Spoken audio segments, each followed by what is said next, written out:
Hey everyone, welcome to GSF civil services classes YouTube channel. मेरा नाम अंजलि है।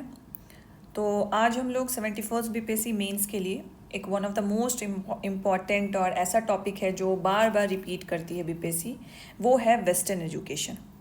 Western education, technical education, modern education, ये synonyms use करती है, डिफरेंट वर्ड्स यूज़ करती है, बट जो कंटेंट आपको इसमें पढ़ना है वो एक ही चीज़ है। ठीक है, आपको टेक्निकल एजुकेशन में भी वही चीज़ लिखनी है, वेस्टर्न एजुकेशन में भी वही चीज़ लिखनी है, मॉडर्न एजुकेशन में भी वही चीज़ लिखनी है।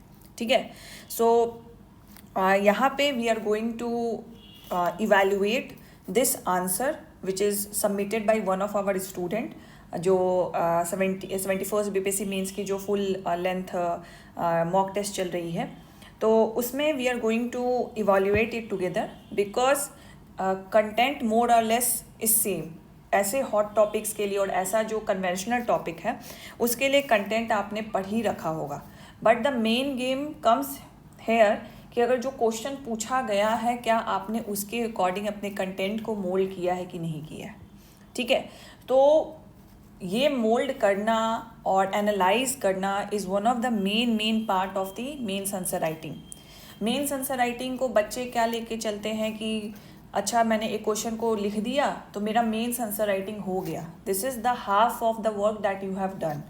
हाफ वर्क आपका होता है एनालिसिस कंटेंट लेवल पे as well as the presentation level कि क्या आप इम्प्रूव कर सकते हो। ठीक है, तो वहीं पे if you get some feedbacks कि हाँ ऐसे ऐसे कर सकते थे, आपने प्रेजेंटेशन सही से नहीं लिखा, आपने सब हेडिंग सही से नहीं दिया, ये कंटेंट की ज़रूरत नहीं थी, इस कंटेंट को आप ऊपर लिख सकते थे, तो ये इस तरीके का feedback is very much required. तो we are going to see this question and analyse कि इस कैंडिडेट ने जो ये आंसर लिखा है क्या ये ठीक लिखा है या इसमें इनको इम्प्रूवमेंट करने की ज़रूरत है। ठीक है, तो this will give you like a analysis tutorial कि आप अपने क्वेश्चन जब आप खुद से एनालाइज करोगे आफ्टर योर आंसर राइटिंग तो किस पैरामीटर्स पे आपको देखना है और उसको एनालाइज करना है। ठीक है, सो यहाँ पे क्वेश्चन है, बहुत ही सिंपल क्वेश्चन है, बहुत ही सिंपल क्वेश्चन में भी आप बहुत अच्छा लिख सकते हो। कंटेंट वही रहेगा बट उसी को मोल्ड करके आगे पीछे ऊपर नीचे कट करके आप उसको बहुत अच्छा लिख सकते हो। ठीक है, तो यहाँ पे क्वेश्चन देखो आप, क्वेश्चन है describe the spread of western education in Bihar during 1885 to 1914। तो यहाँ पे हमें टाइमलाइन दे दी गई है।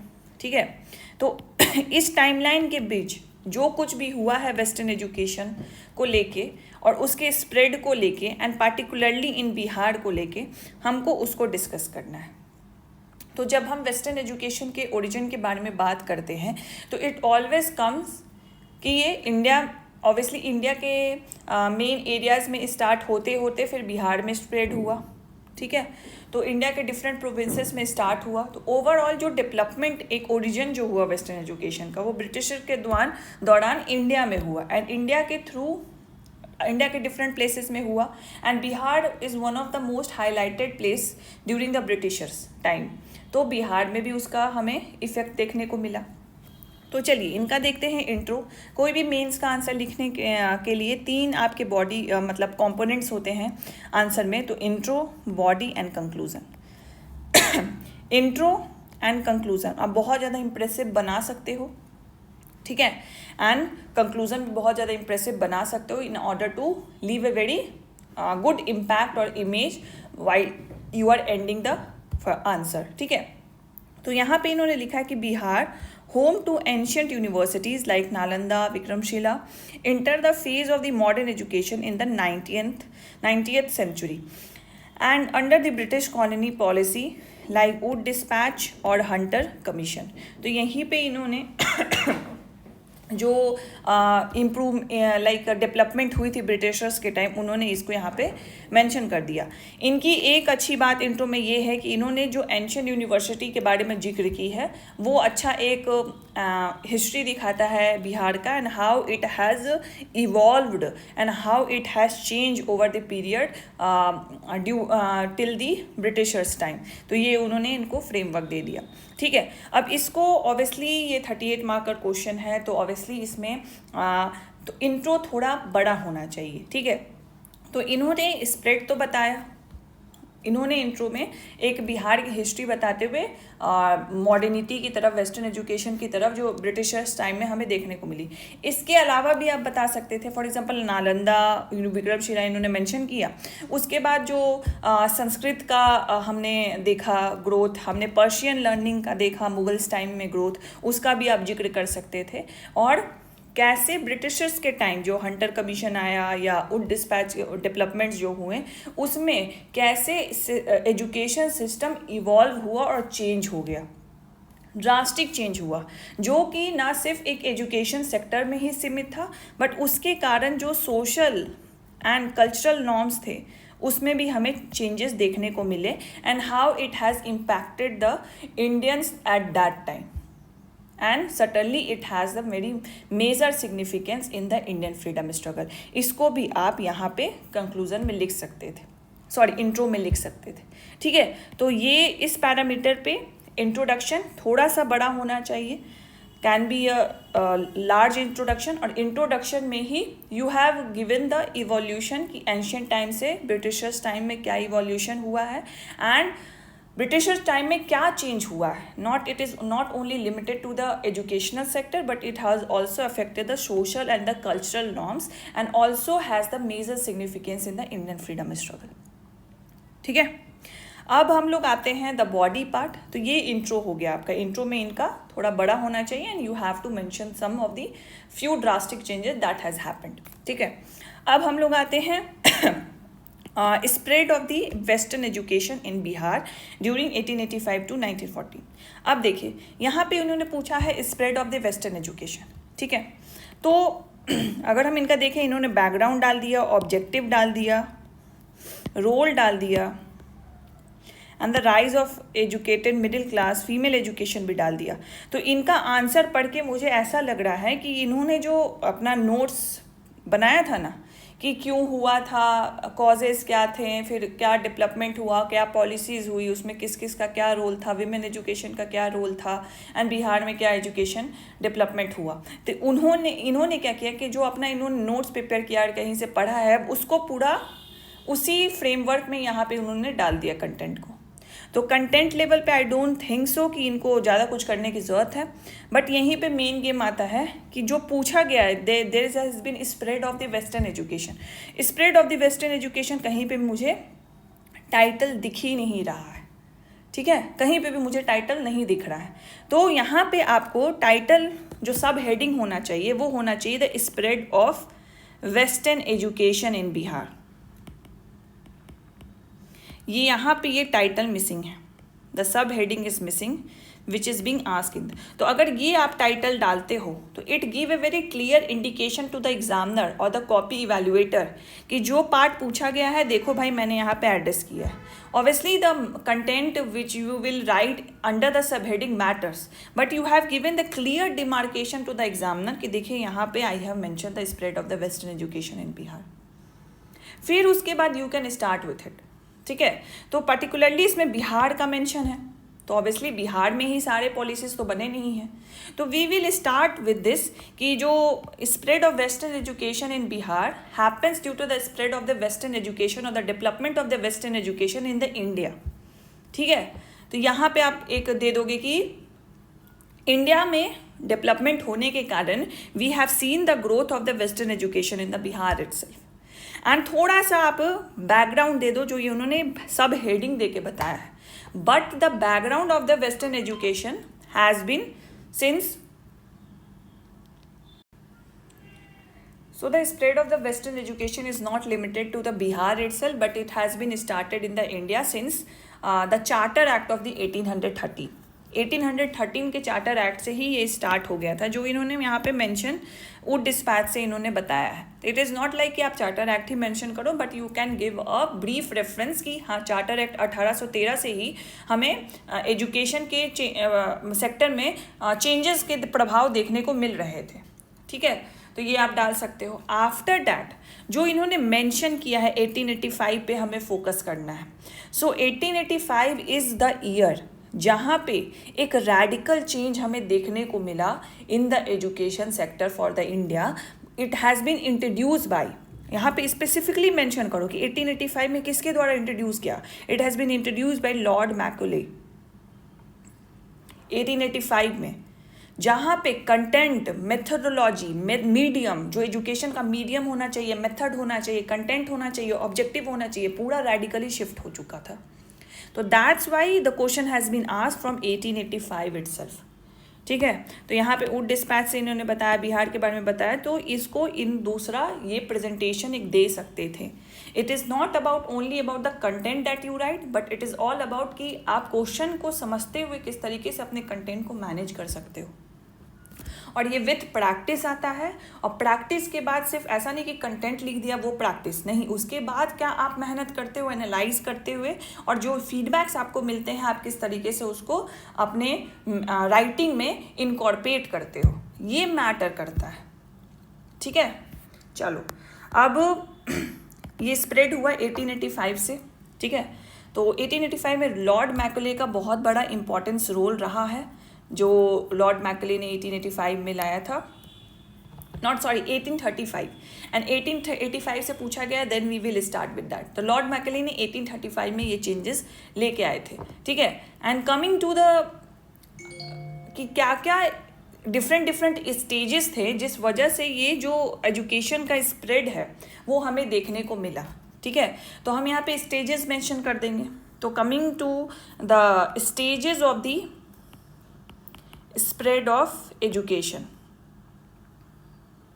देखो जो टर्मिनोलॉजी पूछा गया है ना क्वेश्चन में, उसी टर्मिनोलॉजी को पकड़ लिया करो और उसी में एक्स्ट्रा डाल दो जो आपको बताना है। तो यहाँ मैं लिख सकती थी कि stages of development of education, stages of spread और the growth of the school and the colleges, जो इन्होंने लिखा है। बट मैंने क्या किया, स्प्रेड ऑफ एजुकेशन को सेम रखा, एंड उसके आगे मुझे स्टेजेस बताना है तो मैंने स्टेजेस बता दिए। तो यहाँ पे आप बता दो कि स्टेज 1 में क्या हुआ, ठीक है, स्टेज 2 में क्या हुआ, एंड पार्टिकुलरली इन्होंने 1885 का जिक्र किया तो 1885 के बाद का आप बता दो। ठीक है, ऑलराइट। तो stage 1, stage 2, stage 3, stage 4, starting with कि 1813 में चार्टर एक्ट आया, फिर 1835 में लॉर्ड मैकॉले ने एक डाउनवर्ड फिल्टरेशन थ्योरी दी, फिर उसके बाद वुड डिस्पैच आया, फिर उसके बाद कोलकाता यूनिवर्सिटी बनी, हंटर कमीशन आया, रेलिगे कमीशन आया, सैंडलर कमीशन आया 1917 में। ठीक है, तो ये 1914 के बारे में बात कर रहे हैं तो हम लोग वहीं तक रखेंगे, सैंडलर कमीशन तक, 1917 तक, मतलब जो कर्जन का जो 1930 में जो पॉलिसी था ना, कर्जन एजुकेशन पॉलिसी, वहाँ तक हम इसको रखेंगे। और इस स्टेजेस को आप बता दो, तो इसको एक पिक्टोरियल रिप्रेजेंटेशन दे दो आप। ठीक है, पिक्टोरियल रिप्रेजेंटेशन दे दो। अब कमिंग टू, ये तो हो गया कि पूरे इंडिया लेवल पे ब्रिटिशर्स क्या कर रही थी एजुकेशन को लेके। तो ये जब आपने स्टेजेस बता दिए, पॉलिसीज़ के डेवलपमेंट बता दिए बाय द ब्रिटिशर्स, अब इसी पॉलिसीज़ के डेवलपमेंट को आप आगे लिंक करो कि this policies development has a major impact in the spread of the education particularly in Bihar.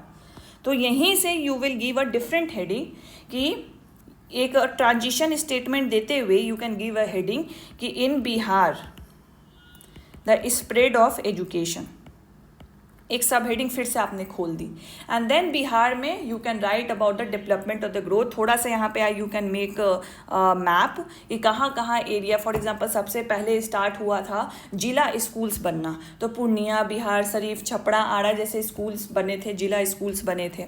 फिर कैसे कैसे डेवलपमेंट हुआ जो इन्होंने यहाँ पे लिख रखा है,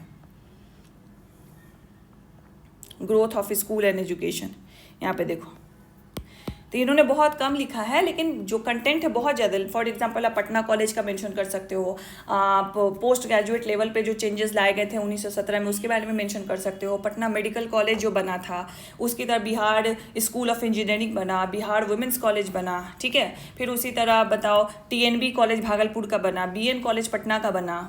ठीक है, NIT पटना में कन्वर्ट हुआ Bihar school of engineering, Patna science college भी बना 1928 में, एग्रीकल्चर रिसर्च सेंटर बना आपका पूसा में 1904 में लॉर्ड कर्जन के द्वारा, Indian schools of mines Dhanbad बना 1926 में। तो ये आप मेंशन कर सकते हो। तो ये हो गया the spread of western education in the Bihar. अब इसी में यू कैन मेंशन कि ये तो हमने बता दिया कि what is the stage of the western education, spread of the western education in Bihar. But apart from this as well, it is not the spread of education limited to the growth of the institution or the colleges. It has the multifold effects. तो इसके effect जो इन्होंने बताया कि there has been the rise of female education, there has been the rise of educated middle class, and there has been a rise of nationalism because of the spread of the education. तो उसका कुछ benefits बता दो कि what is the positive impacts of the spread of the western education in the Bihar itself. तो कुछ leaders के नाम दे दो, कुछ पत्रकार के नाम दे दो, कुछ मैगजीन्स के नाम दे दो जो उस टाइम पॉपुलर हुए थे because of the spread of the western education. And finally you can conclude. So the जो एक मैटर पॉइंट है ना इनका कि लाइक वेस्टर्न एजुकेशन ब्रिटिशर्स क्यों लाए थे.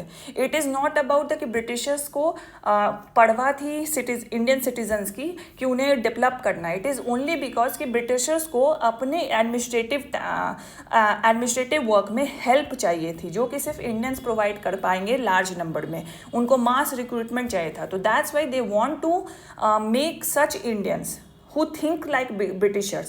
तो एडमिनिस्ट्रेटिव क्लर्कियल जॉब चाहिए में मतलब हेल्प चाहिए थी. तो क्लर्कियल हेल्प लेने के लिए उन्होंने वेस्टर्न एजुकेशन को पॉपुलराइज करने की कोशिश की. एंड जो लॉर्ड मैकले की मैं बात करी थी उन्होंने ये भी बोला था कि they want to prepare a class of persons, the Indian citizen, which are Indians in blood and color, but English in taste, opinion, moral and intellect.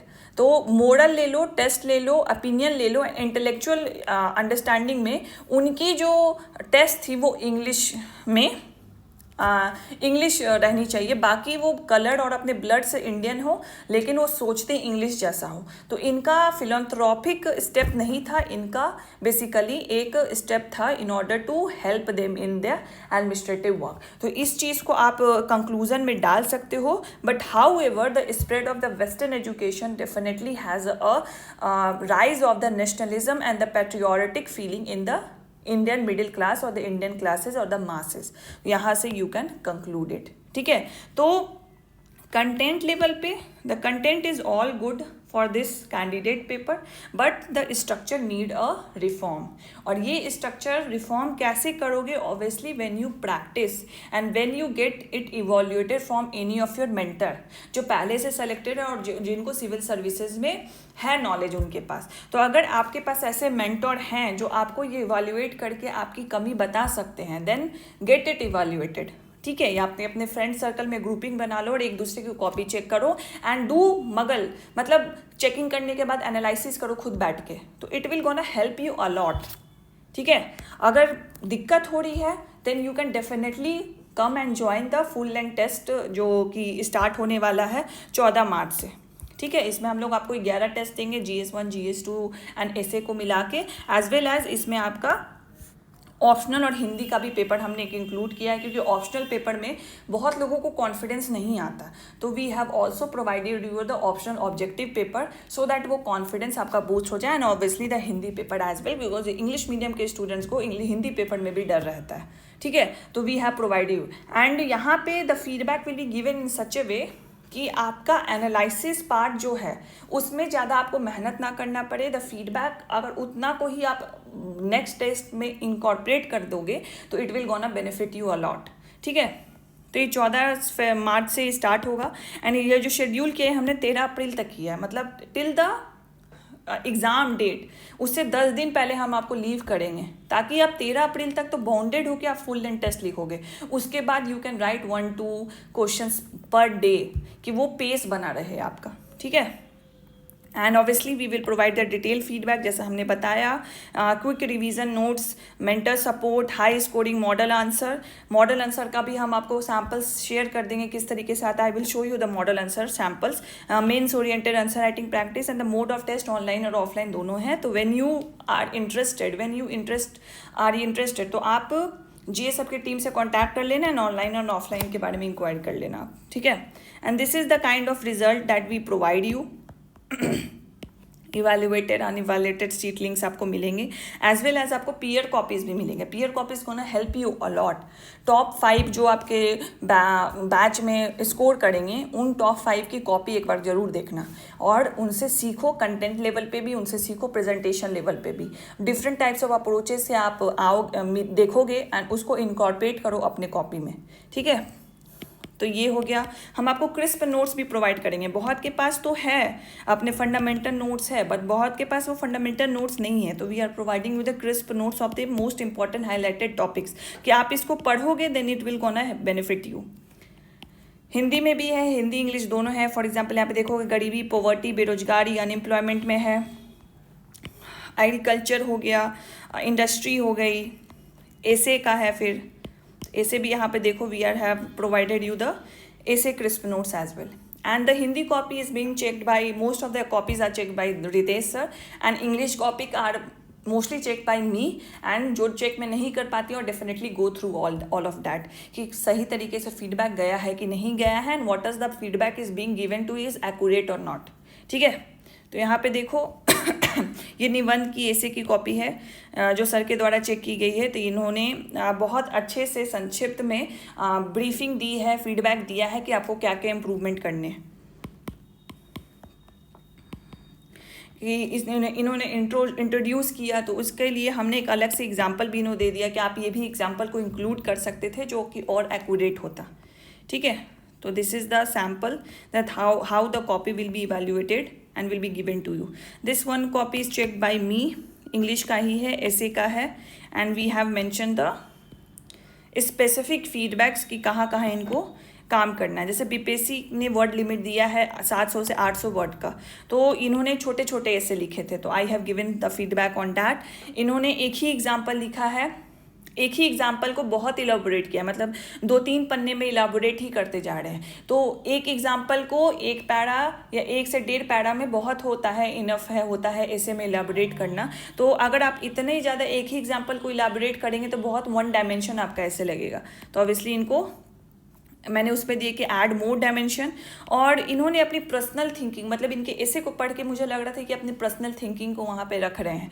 आपका पर्सनल अप्रोच रहना चाहिए, but it shouldn't be like you are criticising the government. तो ये चीज़ भी मैंने बताई, क्योंकि आपको गवर्नमेंट को क्रिटिसाइज करना मतलब आपको गवर्नमेंट के चैलेंजेस बताना है। डोंट क्रिटिसाइज गवर्नमेंट डायरेक्टली, ठीक है, because you are going to become the officer to the end the government servant itself. तो आप अपनी पर्सनल थिंकिंग रखिए, but it shouldn't be in the such कि आपका बहुत एक्सट्रीमिस्ट अप्रोच और पोजीशन आपका दिखे। तो that's why I have given कि don't show your personal thinking by inclining more forwards, move forward one side, criticize government but in a diplomatic way, ठीक है। तो ये सारे जो फीडबैक्स हैं ना, ये ऐसे नहीं आते हैं। You have when you properly read someone copy, तब आपको पता चलता है कि ये क्या दिक्कत है। मान लो इन्होंने जो ये अप्रोच रखा, यही अप्रोच वो जाकर लिख देंगे, वहाँ पे जो बैठे हैं वो डायरेक्ट ये देखेंगे भी नहीं कि इनका ऐसे कितना अच्छा है, वोकैबुलरी कितनी अच्छी है, ट्रांजिशन कितना अच्छा, आर्टिकुलेशन कितना अच्छा है। वो देखेंगे कि अरे ये तो बहुत एक्सट्रीमिस्ट टाइप का इसका थिंकिंग है, उसी हिसाब से आपको मार्क्स दाग देंगे, ठीक है। फिर ये नेक्स्ट कॉपी था, तो इनकी राइटिंग आर्टिकुलेशन अच्छी थी, डायमेंशंस बहुत कम थे, एक ही डायमेंशंस को ये भी बार बार इलाबोरेट कर रहे थे। एंड ये इनका था कि जो ऐसे लिख रहे हैं तो ये बस कॉजेज़ बता रहे हैं, लेकिन उसके आगे का नहीं बता रहे, ना उसका पॉजिटिव बता रहे हैं, ना निगेटिव बता रहे हैं, ना उसका सॉल्यूशन बता रहे हैं, बस एक ही चीज़ को इलाबोरेट करते जा रहे हैं अलग अलग एग्जाम्पल से। तो वो उस चीज़ पे हमने इनको बताया कि आगे के ऐसे में ये इस चीज़ को ध्यान रखेंगे, ठीक है। So this is how the copy should be evaluated. अगर कहीं पर भी टेस्ट दे रहे हो, अगर वो नाइस वर्ड, वैलिड पॉइंट ये सब लिख के आपको दे रहे हैं, सतर्क हो जाओ। तो यहाँ पे सतर्क ये होना है कि उनके फीडबैक के लिए इंतज़ार मत करना, ले लिए हो, अपना टेस्ट दो, बाद में खुद एनालिसिस ज़रूर करना। और एनालिसिस किस तरीके से किया जाता है और कैसे एक आंसर को अप्रोच किया जाता है, वी हैव डिस्कस हेयर। तो इसको खुद भी फॉलो करो, ठीक है। अगर if you want such detail feedbacks और जहाँ पे आपकी इम्प्रूवमेंट एक्चुअली में विजिबल होगी आपको, then you can definitely join this. और ये 14 मार्च से आपका स्टार्ट हो रहा है। So the link will be share in the description, वहाँ से भी इसको देख सकते हो, या तो आप टीम को कॉन्टैक्ट कर सकते हो। ऑलराइट, तो I hope you are working hard for the 71st BPSC mains. बहुत कम टाइम रह गया है, 1.5 महीना के अराउंड है आपके पास। इसी में आपको प्रैक्टिस करना है, अभी ढिलाई मत करना, रिवीजन करो, प्रैक्टिस करो, एनालाइज करो। यही आपका जो 3 स्टेप है ना, ये साइकिलिंग मोड में चलते जाएगा ठीक है। इसमें नहीं, बिल्कुल भी पिछड़ना नहीं है। This is the last stage में अपना स्पीड पे ब्रेक नहीं मारना है, उसको और एक्सेलरेट ही करना है। ऑल राइट, तो have confidence and keep writing. ठीक है, thank you so much for watching.